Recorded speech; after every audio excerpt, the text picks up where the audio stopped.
कौन है भाई ये?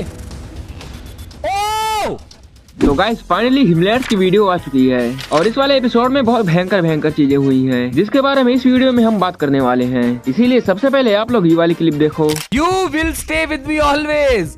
मैंने स्टार्टिंग में ही बोल दिया था। लॉजिक है भाई। लो खाना खाओ, खाना खाओ, खाना खाओ, खाना खाओ। शाबाश। मैंने स्टार्टिंग में ही बोल दिया था भाई, आपको कहीं भी जाने की अनुमति नहीं है इस वर्ल्ड में। सारा खाना मैं ले जाऊंगा भाई, ब्रो ये बंदा इस पागल। वाली क्लिप में अगर हम खाने के ऊपर गौर करें तो यहाँ पर ऐसा लगता है कि यहाँ पर इनफाइनाइट फूड है, क्योंकि स्मार्टी भाई एजियो भाई को खाना दे रहे हैं और यहाँ पर खाना खत्म ही नहीं हो रहा। तो ऐसा इसलिए हो रहा था क्योंकि यहाँ पर जहाँ पर स्मार्टी भाई खड़े हैं उसके नीचे ढेर सारा खाना पहले से गिरा था। इसीलिए जैसे ही स्मार्टी भाई अपने हाथ से एक खाना फेंकते हैं तो एक खाना उनकी इन्वेंट्री में आ जाता है और इसे देखने से ऐसा लगता है कि यहाँ पर इनफाइनाइट फूड है। बाय द वे अब आप लोग ये वाली क्लिप देखो। आ जाओ भाई, कौन हो तुम लोग?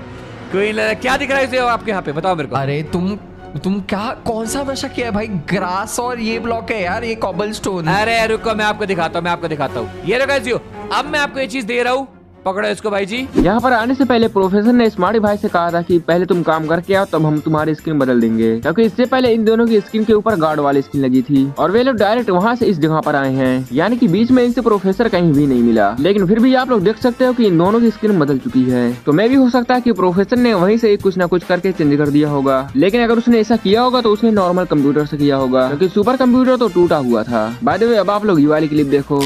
अबे भाई no ways man, no ways. अबे बाहर की भाई ये फिर भाग गए। पता है ये स्मार्टी भाई ना कुछ मैजिकल चीजें करके निकल जाते हैं यहाँ से लिटरली। पता नहीं अब किसने बचा लिया स्मार्टी भाई को। एंडर पर्ल था, क्या था, नो आइडिया ब्रो।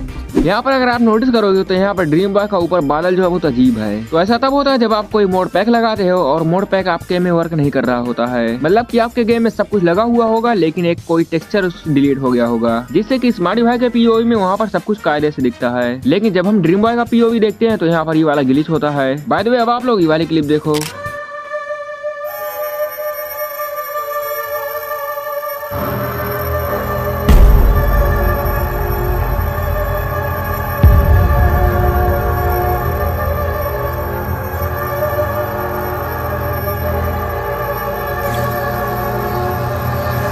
यहाँ पर जैसे स्मार्टी भाई एक क्वेश्चन को पूरा करते हैं तो किलविस की एक पावर खत्म हो जाती है, जिससे कि वो डायरेक्ट हवा में उड़ता रहता है और गिर जाता है। तो मैं भी किलविस की उड़ने वाली पावर खत्म हो गई हो, क्योंकि अगर कोई और पावर खत्म हुई होती तो वो डायरेक्ट ना गिरता और कुछ भी करके सेफली लैंड करता। वेल अब आप लोग ये वाली क्लिप देखो। ये चीज का बहुत ये क्या पीछे?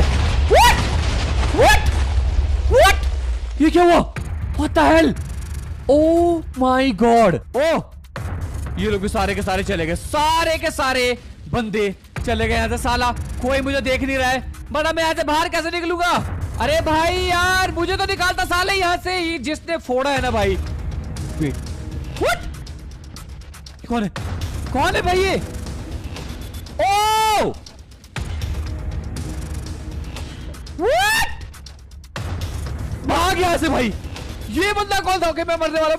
बच गया। तो इस वाले एपिसोड में सबसे सस्पेंस चीज यही थी, क्योंकि ये बंदा कहीं से आता है जो कि इनविजिबल रहता है और स्मार्टी भाई को बचा लेता है। तो आखिरकार ये बंदा कौन हो सकता है? तो मैं भी ये होगलू हो सकता है, क्योंकि होगलू बहुत दिनों से गायब है और यहाँ पर स्मार्टी भाई परेशानी में है। तो होगलू ने कुछ ना कुछ किया होगा और यहाँ पर स्मार्टी भाई को बचाने आ गया होगा। और एक पल के लिए मान लो कि ये होगलू नहीं है, तो मेरे हिसाब से ये किंग ओडिरिस का कोई बंदा होगा, क्योंकि अगर ये जंगली लोग स्मार्टी भाई को मार देते तो एजियो भाई का राज स्मार्टी भाई के साथ चला जाता। और किंग ओडिरिस चाहता है कि एजियो को अपने हाथों से मारे और उसने पूरे हिमलैंड को छान मारा है और उसके पास सिर्फ एक क्लू है कि स्मार्टी भाई उसको जानते हैं। इसीलिए उसने ऐसा किया होगा कि स्मार्टी यहाँ से बच जाए और फिर उसने स्मार्टी भाई को अपने पास बुलाया और उससे अपना काम निकलवा लिया। इस पर आप लोगों का क्या विचार है कमेंट में बता देना। बाय द वे हम बात कर लेते हैं इस सवाल के बारे में।